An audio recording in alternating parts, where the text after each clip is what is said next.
For more than 20 years, I studied how empires rise, stretch themselves across oceans, and then crack under the weight of their own illusions. But nothing in my career prepared me for what I watched in the Caribbean last month. Because in those warm, deceptively calm Venezuelan waters, something astonishing happened. A doctrine that had protected American power in the Western Hemisphere for almost 2 centuries did not just weaken. It died, and it died under the cold, gray shadow of Russian steel. This is not exaggeration. Russian warships did not simply arrive in Venezuelan waters, as polite headlines suggested. On the operational maps inside command centers, what appeared that day had a very different name: a hemispheric penetration, a deliberate breach into what Washington had always considered its private security zone. Off the northern coast of Venezuela, a small Russian task group formed up in tight formation: a modern missile frigate, an ocean-going tug, a signals intelligence vessel, and escorts. Satellite imagery showed missile hatches exposed to the air, electronic intelligence receivers lit up, helicopter decks were manned. This was not a courtesy visit, it was a message. That message struck at the heart of a doctrine first declared in the early 1820s, when the United States warned European empires to stay out of the Western Hemisphere. For almost 200 years, the Monroe Doctrine acted as an invisible wall. American power could move outward, but foreign power could not move in. On that day in the Caribbean, the wall finally cracked. Inside American command posts, officers watched real-time imagery streams as Russian hulls cut slow arcs through the blue water. Analysts at Southern Command wrote quiet notes. Naval strategists stopped talking and just stared at the screens. They all understood the same thing. This was not routine posturing. This was a test of whether the old American rules still applied. Mainstream networks called it provocative exercises. Pentagon briefings use careful phrases like destabilizing activities. But that language hid the real story. This was not an act of sudden aggression. It was retaliation, calculated over decades. A response to every missile site moved closer to Russia, every alliance pushed against its borders, every sanction used as a weapon. In that moment, one question drowned out all the noise. If the United States can put troops, missile systems, and surveillance networks on Russia's doorstep, why exactly cannot Russia put warships in America's backyard? The logic was brutal and almost elegant. The timing was perfect. The Kremlin knew every radar, every satellite, every intelligence platform the United States owned would be tracking those ships. That was the entire point. The Russian vessels were not just sailing. They were broadcasting a simple, devastating conclusion: you no longer control the perimeter of your own security. Outwardly, nothing exploded, no missiles were launched, no aircraft were shot down. But in strategic terms, something far more serious happened. The unipolar world order that Washington had treated as permanent finally showed its fracture line. Most Americans did not feel it. Their lives did not change overnight. But inside war colleges and intelligence directorates, a realization set in like a cold wind. The Monroe Doctrine had just received a funeral at sea. How did we reach a point where Russian warships could anchor in the Caribbean and Washington could do little more than issue statements? To answer that, we have to go back, not to last month, but to a very different moment of triumph and hubris: the collapse of the Soviet Union in 1991. When the Soviet Union collapsed in 1991, the United States stood alone at the top of the world. It was a moment of triumph that Washington believed would last forever. Newspapers declared the end of history. Think tanks celebrated the victory of liberal democracy. And inside the Pentagon, planners assumed that Russia, broken, bankrupt, leaderless, would never again challenge American power. But history is rarely that generous, and empires are most vulnerable at the moment. They believe themselves invincible. In those early post-Cold War years, the United States faced a choice. It could build a cooperative security system that included a weakened Russia, or it could expand its dominance. Washington chose dominance. One memory from that era still stands out: a quiet, dimly lit conference room in Washington where George Kennan, the architect of containment, delivered a warning he knew no one wanted to hear. If you expand NATO to Russia's borders, he said, this will become the most fateful era of American policy. He did not speak in ideological terms. He spoke operationally. To any Russian government, liberal, authoritarian, or democratic NATO troops on the border would mean one thing: encirclement. But Washington pressed forward. Wave after wave of NATO enlargement unfolded like clockwork. Poland, Hungary, the Czech Republic. Then the Baltic states. then Romania and Bulgaria. Every expansion was sold to the West as spreading democracy, but in every Russian war academy and intelligence directorate, the maps told a different story. Blue NATO circles creeping closer to Moscow with each passing year. Then came Bucharest, 2008, the turning point. NATO announced that Ukraine and Georgia will become members. To Russia, this was not policy, it was a countdown, a slow-moving declaration of war. Ukraine was not just a neighboring country, it was the cultural heartland, the historical cradle of the first Russian state, and the geographical gateway between Europe and the Eurasian plain. Washington assumed Russia was too weak, too divided, too unstable to respond. Washington was wrong. As NATO pushed east, the United States applied similar pressure in its own hemisphere, this time through economic warfare rather than tanks. Venezuela became the experiment, the test lab, where Washington explored the limits of coercive statecraft. It began with diplomatic pressure, then financial isolation, then political destabilization through opposition groups, then sanctions designed not merely to punish but to cripple. The effects inside Venezuela were devastating. But devastation alone does not guarantee collapse. In fact, it produced the opposite effect. It created desperation. And desperation is the soil in which counter-alliances grow. Sanctions cut Venezuela off from the global banking system. Oil exports were throttled. Billions in foreign assets were frozen. For Washington, these were lines of code and policy memos. But inside Venezuela, the consequences were painfully real. Supermarket shelves emptied. Hospitals ran without supplies. Inflation devalued salaries between morning and afternoon. The strategy inside the National Security Council was brutally simple. Squeeze the economy until the political system breaks. But it did not break. And this is where the American calculation collapsed. Because when you isolate a state completely, you do not weaken it permanently. You force it to seek lifelines elsewhere. And someone will always be willing to sell those lifelines, especially if it helps them weaken you. That someone, in this case, was Russia. But Moscow did not arrive with flags, parades, or ideology. It arrived quietly through oil engineers, financial advisors, and military trainers. It arrived with investment where the West offered sanctions, with partnerships where the United States offered pressure, with stability where Washington offered chaos. And while Washington believed it was squeezing Venezuela into submission, it was actually pushing Venezuela into Russia's orbit, setting the stage for a moment no one in the Pentagon thought possible: Russian warships anchoring in the Caribbean. The seeds were planted, the blowback had begun, and the next phase would transform a struggling Latin American state into the Western anchor of a rising counter-U.S. coalition. What happened next did not resemble the old Cold War blocs with grand treaties, speeches, or ideological manifests. It unfolded quietly through necessity, through pressure, through the survival instinct of states backed into corners. As U.S. sanctions tightened, Venezuela's desperation deepened, and desperation attracts partners who thrive in the shadows of global pressure. Russia was the first to step in, but it was not alone. A network began to form, not a formal alliance, not an ideological union, but something far more durable, a coalition built on shared vulnerability. China provided the arteries Venezuela no longer had access to, credit lines outside the dollar system, currency swaps that bypassed Western banks, civilian technology packages that could double as surveillance systems or battlefield assets. Every fiber optic cable and every payment terminal extended Venezuela's survival by one more week and embedded China one layer deeper into its infrastructure. Russia brought the military spine, oil engineers to restart refineries, intelligence advisors to reinforce command centers, air defense specialists who built a layered shield around Caracas, integrating S-300 VM batteries with Book M2E and Pecora 2M upgrades. Over time, Russian officers moved beyond training. They became part of the operational fabric. And eventually, Russian naval deployments, once symbolic, began carrying long-range caliber missiles, electronic warfare suites, and reconnaissance drones.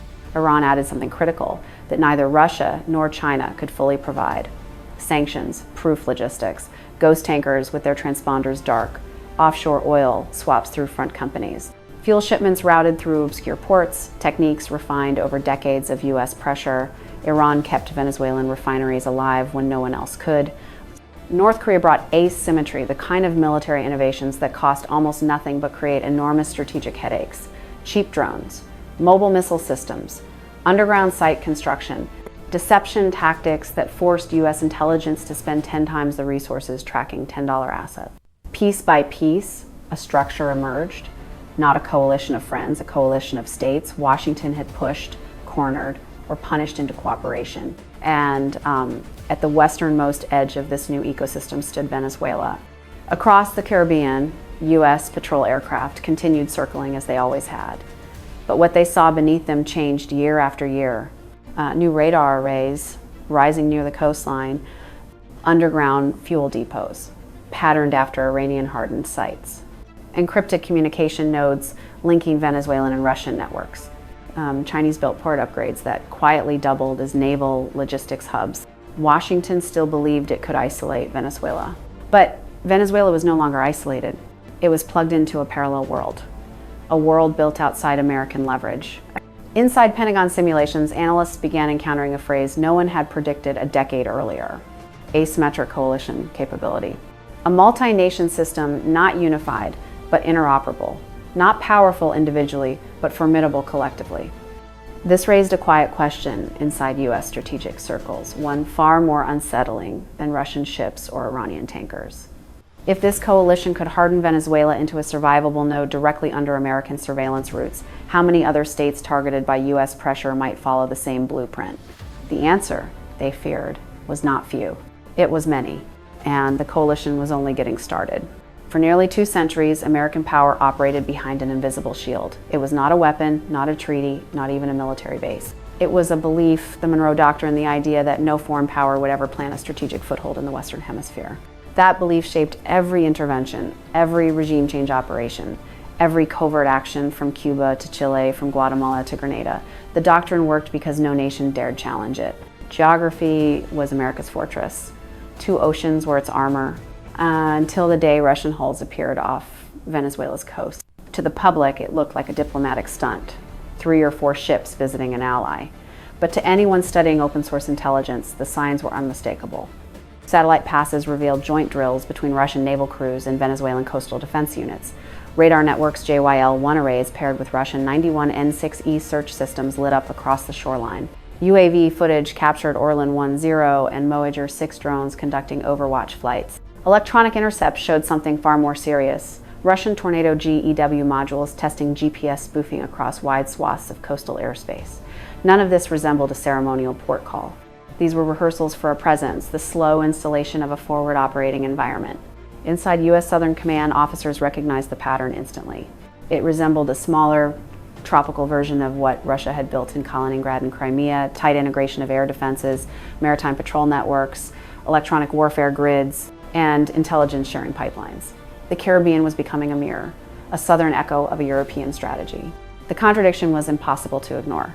For decades, the United States expanded alliances, moved missile systems closer to Russia, and built bases along its periphery.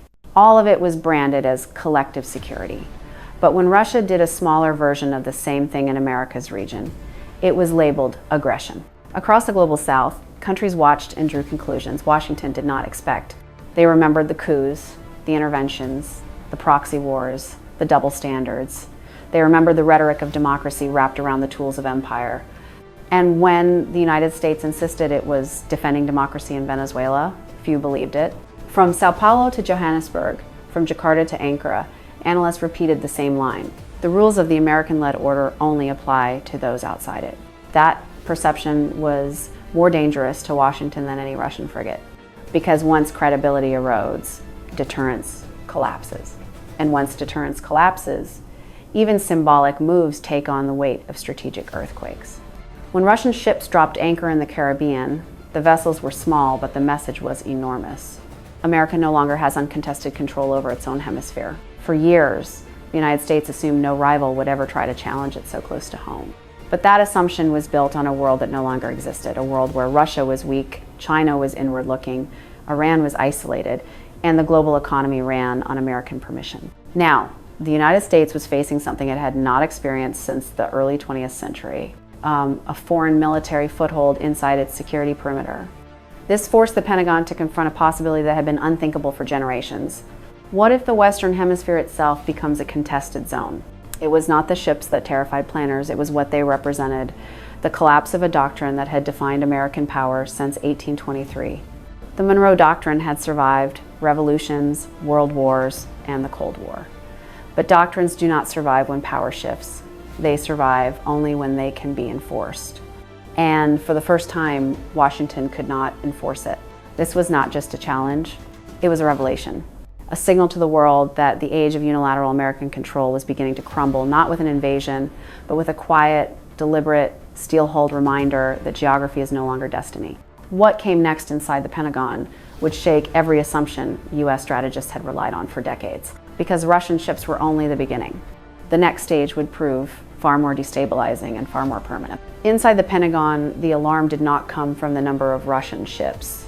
It came from the signatures technical, electronic, logistical, that revealed something far more dangerous than a naval visit: integration. The unmistakable indicator of a long-term foothold being carved into America's near abroad. Over several weeks, U.S. intelligence platforms began picking up patterns that did not match a temporary deployment. Russian officers were photographed entering Venezuelan command centers in Fuerte Tiuna, escorted not as guests, but as personnel with operational access. Data links encrypted, high bandwidth were detected, connecting Russian vessels offshore with Venezuelan radar stations along the Paraguay Peninsula. RC-135 aircraft flying high above the Caribbean intercepted signals consistent with Russia's Morskaya Set, a secure naval communication network normally used only during expeditionary operations. That alone sent shockwaves across NORAD and Southern Command. Russia was not visiting, it was establishing routes. And then came the infrastructure clues, those small, subtle signs that every military planner recognizes as preparation for permanence. Chinese engineers surveying port layouts in La Guaira and Puerto Cabello, new fuel storage tanks built with reinforced underground sections, encrypted fiber optic lines installed between coastal facilities, drones mapping approach routes and blind spots around Venezuelan bases. None of this was accidental. None of it was symbolic. These were the early bones of a forward staging hub, small enough to deny, strong enough to matter. What terrified U.S. planners was not the current threat, but the future threat curve. What could this foothold become in 5 years, 10 years? Classified wargame models produced sobering results. In one scenario, Russian maritime patrol aircraft operated from a Venezuelan airfield and reached positions near Miami within hours. In another, a joint Venezuelan-Russian electronic warfare grid disrupted portions of GPS coverage across the Caribbean. A more extreme simulation showed Chinese ELINT vessels tapping undersea cables linking Florida to the wider Caribbean network. For decades, American strategy was built around a comforting assumption the Western Hemisphere would always be secure because no rival could establish proximity. That assumption was gone. The presence of Russian warships shattered more than a doctrine. It shattered a geographic certainty. With proximity comes leverage. With leverage comes risk. And with risk comes strategic paralysis. Suddenly, Washington had to plan for scenarios it had not considered in generations. What if Calibre cruise missile systems were stationed on Venezuelan soil? What if Chinese surveillance ships operated permanently in the Caribbean basin? What if Iran fortified Venezuelan oil terminals into hardened military nodes? What if North Korean tactical systems were quietly integrated into coastal defense grids, one after another? The simulations forced a single, uncomfortable conclusion: a contested hemisphere is now possible. This realization rippled outward from Washington think tanks to allied governments across the Americas. If America could no longer guarantee uncontested control of its own region, what did that mean for the global order it claimed to protect? For the first time in decades, the United States saw a mirror held up to its own strategy. The bases, alliances, and forward deployments it maintained worldwide had created the very blueprint others were now using against it. And in that mirror, one truth became brutally clear. Russia's presence in Venezuela was not the cause of American vulnerability. It was the symptom. A symptom of years of overextension, of pressure used as policy, of rivals studying U.S. methods and replicating them in miniature. The foothold in Venezuela was small, but it was strategic. It did not need to match U.S. power. It only needed to undermine the illusion that America's hemisphere was untouchable. And once that illusion cracked, every calculation in Washington had to be rewritten. But the greatest shift was not in military planning, it was in global psychology. Because now, the world had witnessed something unthinkable just a decade ago. A rival power had crossed the waterline of American security and Washington could not push it back. And that realization, more than any missile or warship, was what truly destabilized the foundations of the old order. What came next would be even more consequential. because Russia was not acting alone and the coalition behind it had ambitions that stretched far beyond the Caribbean. The most dangerous shift was not Russia's arrival in the Caribbean. It was the quiet emergence of something larger behind it, a network of states that had once stood isolated, punished, or dismissed, now moving in coordinated formation. Inside the Pentagon, analysts began using a phrase that did not exist 20 years ago, the sanction bloc. It was not a formal alliance. It had no charter, no flag, no summit meetings. What bound these nations together was far simpler and far more powerful. They had all been targeted by the same American tools: economic pressure, military encirclement, diplomatic isolation, and they had each learned the same lesson: survival required cooperation. Russia brought military backbone and strategic audacity. China brought economic scale and technological reach. Iran brought the world's most sophisticated sanctions evasion networks. North Korea brought asymmetry drones, missiles, and denial tactics too cheap to counter efficiently. Cuba brought geography and intelligence networks across the Caribbean. And Venezuela, shattered but unbroken, offered a coastline inside America's surveillance envelope. Together, these states created a parallel system, one that operated beyond the reach of American leverage. Not because it was stronger, but because it was immune to the tools Washington had depended on for decades. While the U.S. relied on financial dominance through the dollar system, China built yuan settlement networks and regional payment corridors. While the U.S. weaponized sanctions, Iran designed dark fleet tankers, reflagged ships, offshore trading networks, and logistics routes no compliance system could fully track. While the U.S. expanded alliances, Russia exported portable air defenses, cyber support teams, and intelligence sharing frameworks. While the U.S. underestimated small states, North Korea perfected low-cost systems that forced billion-dollar responses. Piece by piece, these capabilities intersected in Venezuela, a country positioned directly beneath the routes of U.S. maritime and aerial patrols. That geographic fact changed everything.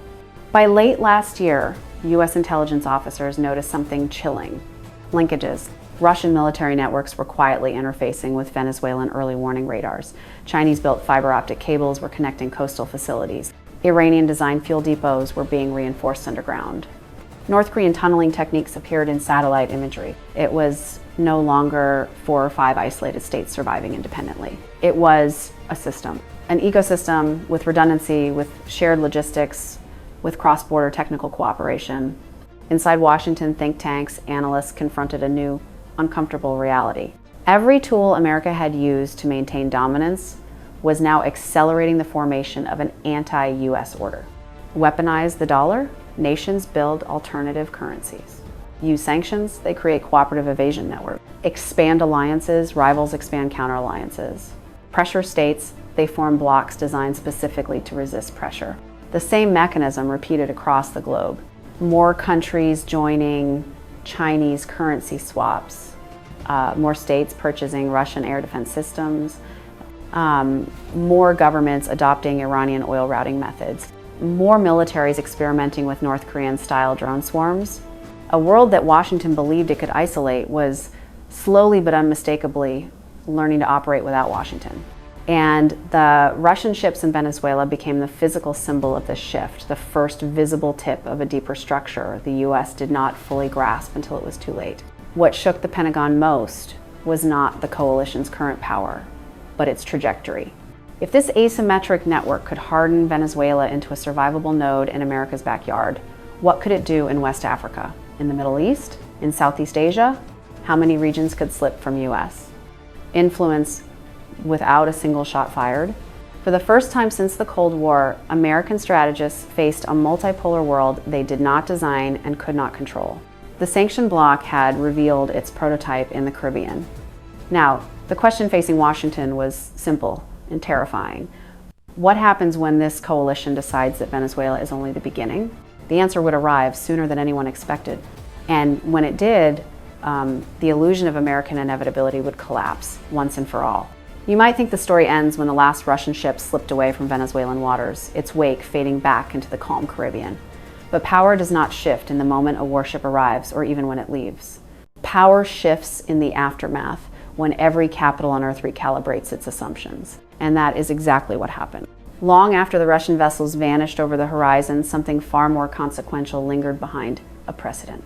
For the first time in over a century, A foreign military force had sustained operations inside the Western Hemisphere, and Washington could not reverse it. That single fact echoed through strategy rooms from Beijing to New Delhi, from Tehran to Ankara, from Riyadh to Brasilia. In China's Central Military Commission, officers watched the Caribbean deployment and posed a quiet, dangerous question. If Russia can do this, why can't we? In Tehran, planners studied how Venezuela absorbed American pressure and survived through asymmetric partnerships. In Ankara, Pretoria, Jakarta, and even Mexico City, a realization took root. Defying Washington no longer meant isolation. There were now lifelines, networks, alternatives. Inside the Pentagon, the shockwave arrived in silence. Wargamers began rewriting decades-old simulations. The questions changed. No longer, how does the U.S. project power into contested regions? But what happens when contested regions emerge near U.S. shores? Suddenly, every assumption that had shaped American grand strategy since 1945 felt fragile. Which Caribbean ports could become dual-use facilities? Which airfields could host foreign ISR aircraft? Which undersea cables could be monitored or disrupted? Which coastal radar networks could feed foreign navies real-time tracking of U.S. movements? The Western Hemisphere, once a sanctuary, was now a chessboard. But the deepest shock was not military, it was psychological. For generations, Americans believed geography guaranteed safety. 2 oceans, no great power neighbors. A hemisphere under near total U.S. influence. That belief shaped doctrines, budgets, alliances, and diplomacy. The Russian deployment shattered that belief. Not with a conflict, but with a demonstration. A demonstration that the United States could be challenged close to home. A demonstration that American permission was no longer required for global maneuvering. A demonstration that the unipolar world was already over, whether Washington admitted it or not. The world did not watch Russia challenge the U.S. The world watched the U.S. fail to stop it. And that revelation changed everything. Because once a giant is seen bleeding, even slightly, rivals stop fearing it. And once fear evaporates, power is no longer anchored, it drifts. Across the global south, nations that once complied automatically with U.S. demands began reconsidering. If Venezuela, isolated, sanctioned, nearly collapsed, could withstand American pressure with the help of a new coalition, what could stronger nations achieve? Even allies took notice. Some quietly asked, if America cannot secure its own region, how can it guarantee ours? Inside Washington's policy circles, a harder truth took root, one no politician dared say aloud. America had not been challenged by an external empire. America had been challenged by its own overreach. By expanding NATO past Russia's red lines, Washington fueled Moscow's paranoia. By weaponizing the global financial system, it pushed nations into building alternatives. By crushing states with sanctions, it drove them into each other's arms. By insisting on dominance, it sculpted the very coalition that now resists it. The Russian ships in Venezuelan waters were not the cause of the shift. They were the proof of it. A steel reminder that the world Washington built after 1991 was unraveling not from invasion, but from contradiction. Not from rivals' strength alone, but from Washington's belief that dominance could be permanent. As the sun set over the Caribbean that day, the illusion finally cracked. A new order announced itself, not loudly, not violently, but unmistakably. An order where the United States must earn influence rather than assume it.